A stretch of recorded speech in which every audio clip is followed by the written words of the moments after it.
Hey, Mama. Hi. What's happening? I don't know. Just out here Out here manifesting. manifesting. Psychic medium, spiritual healer. Talk about manifestation a bit. Oh, Lord of mercy. Every culture, I feel, has different verbiage for it, but it all boils down to hyper focusing on your wildest dreams and desires and maintaining a specific level of energy, putting it behind it, and making it come to fruition. What's my responsibility as your divine masculine? Keep me safe. For me, as for other divine feminines or manifestors, we need a very mellow, chill. It can't be chaotic. You can't be in fight or flight. You're blocking your blessings. You have to get to a point where you can come out of them. For you, you create a very safe space for me so that I can rest, I can recharge, I can heal behind the scenes as I'm shedding the negativity. I'm opening those doors inside of myself and within my higher self to create space for more positivity to come in spiritually and energetically. I've also been very intuitive and what have you. What's my responsibility in the manifestation, in the astral? I guess showing up, your patience, holding space. You got to be, everything is tandem, right? I'm also gnarly in the 3D as well. You are. Like for whatever I put my mind to, same as you. It's beautiful to have a partner who is not only great in the 3D and can help guide me, shape me, teach me, grow me, water me, pet me. Also, to be able to be a spiritual equivalent for you to walk onto the field. Oh, yeah, I get that. I've also been like that since I was a kid. I'm like, what?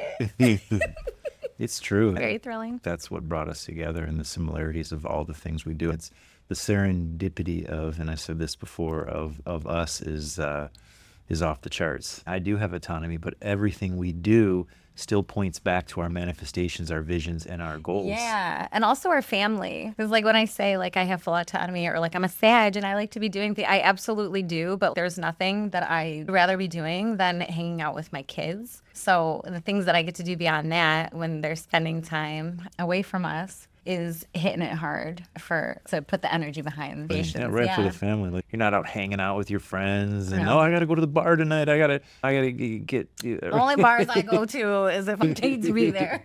I think everything is very intentional, and our intentionality of even me, if I'm going to a show, if I'm going to work with an artist, if I'm going to the restaurant, if I'm going somewhere, it always has us in mind. And us, when I say us, it's you and I and our kids and our family. The intentionality is there. What else can you do but not be intentional? Yeah. We can't just do all these things and not have goals and purpose and what have you. 1,000%. Yeah, that's what's so beautiful about a divine union is the mission and the mission-based and the goals and the excitement of building together. Absolutely, especially as parents. Like for me to have you in the picture, not only is it an extra set of hands to help with children, just around the house, like whatever the case may be, to also have the space that you create within me to where I'm out of fight or flight and I'm not entirely in survival mode. I'm not burning from both ends. I'm burning from one end, and it's much slower down my rope with you involved. I get to be more active and present with my children. I get to be calmer. I get to be more patient. I can show up and lead harder with love. I always do anyway, but never better since you've been in my life. And I feel like now you have more of a home base. If someone doesn't match your frequency, but you really love them and you want them in your life, but they don't match your frequency, what do you do? Either they're going to elevate and meet you on your frequency. It just depends on the gap. Some bridges are just way too big to build right out the gate, and one person may not be capable of that. As long as you're maintaining your highest frequency, but don't ever forget that in a relationship, just like any other team, you're only as strong as your weakest player. So if you know that you're bringing the strength and the other person is not, they're going to continue to pull you down every time. You can never pull somebody up to you. People can reach you in spurts if there's an energetic gap. But I recommend finding something very similar so that when you're ebbing and flowing, it's not too far off and it's a lot easier to sustain. You would consider that a red flag? If someone 1,000%, yeah. What are some other red flags you look for? I don't look for them, darling. They find me. How do I chew?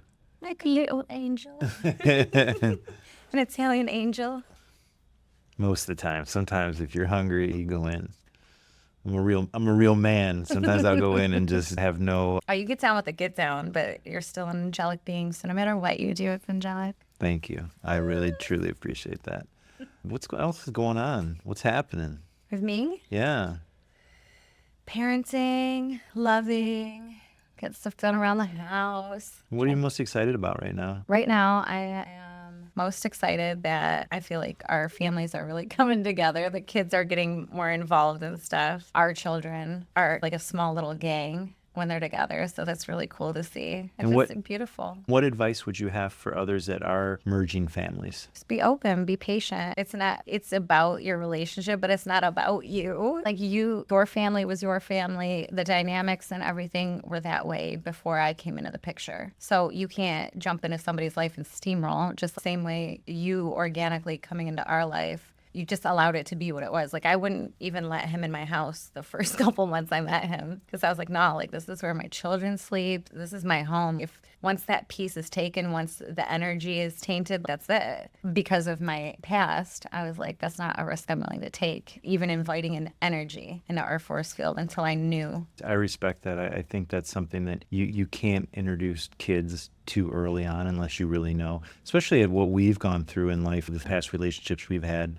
Said, I don't know if I'll ever introduce the kids to anybody. This was something that I felt this is the right situation. And here we are today. Beautiful thing. But I'm really appreciative and I love doing these segments with you. We started off just as a team to known and now it's turned into something else. The chemistry that we have and also the knowledge we're able to share with others. We're both mentors in our own right. I've mentored over the years. I have a show that's all about mentorship. I constantly hear you on the phone mentoring young women or women that are older than you that call you. You don't charge anybody. You're there for them. You're very intentional about who you speak to. I don't know, you're not on the phone all the time. You're hardly on the phone. But when you are, there's a certain maybe 4 or 5 individuals that you've been mentoring and you've been guiding, spiritually guiding, and to see their growth and to see their rise is really magical. And it's a testament to who you are and your knowledge. And I thank you for being my guide.